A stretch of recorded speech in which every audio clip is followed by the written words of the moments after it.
کمیته اندازه تاجیکستان از کاردهان تقاضا کرده است که معاش کارمندانشان را هر سال بالا ببرند.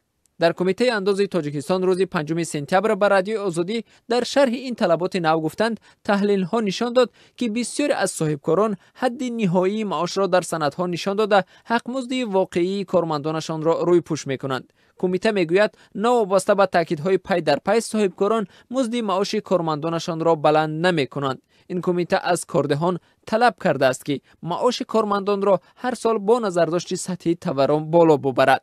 در تاجیکستان سطح میانه تورم در یک سال 6-7% است.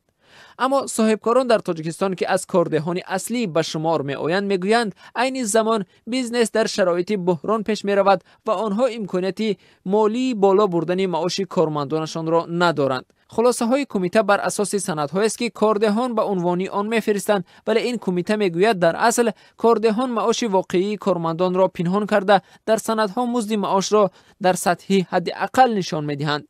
در تاجیکستان حد نهایی معاش برای همه گونه کارخانه و شرکت ها 400 سامانی مقرر شده است و یگان کارده در تاجیکستان حق ندارد از این کمتر به کارمندانش معاش پرداخت کند.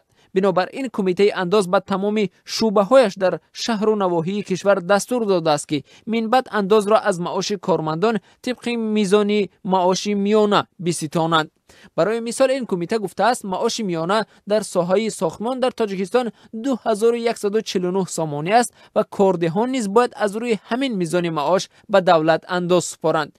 اما صاحبکاران تاجیک میگویند معیار مقرر کرده کمیته انداز به قبل از آسمان گرفته شده است و در شرایط بحران اقتصادی و کم شدن درآمدها آنها نه امکان پرداخت این گونه دستمزد و نه انداز را از آن ندارند. بهادر سیارف صاحبکار در شهر دوشنبه در این رابطه میگوید آخه گپایی که یگان طلبات با جوگون هستن گپو قطعی اینا استاتستیکای و امور جمهوری تاجیکستان هم که مایا کده که در یک روز در یک ماه وابسته به قرضینه استفاده محصولات و پیشبرد زیرمی روزمره برای یک شهروند دوایش باید همین قدر مبلغ صرف شود که باید زندگیش پیش برود.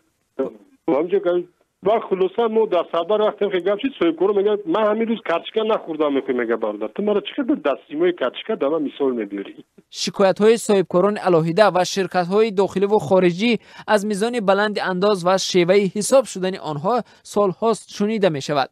اما نصرت الله دولتزاده رئیس کمیته انداز تاجیکستان این ادعاهای آنها را رد کرده گفته بود میزان انداز در تاجیکستان از کشورهای دیگری منطقه و جهان بلند نیست.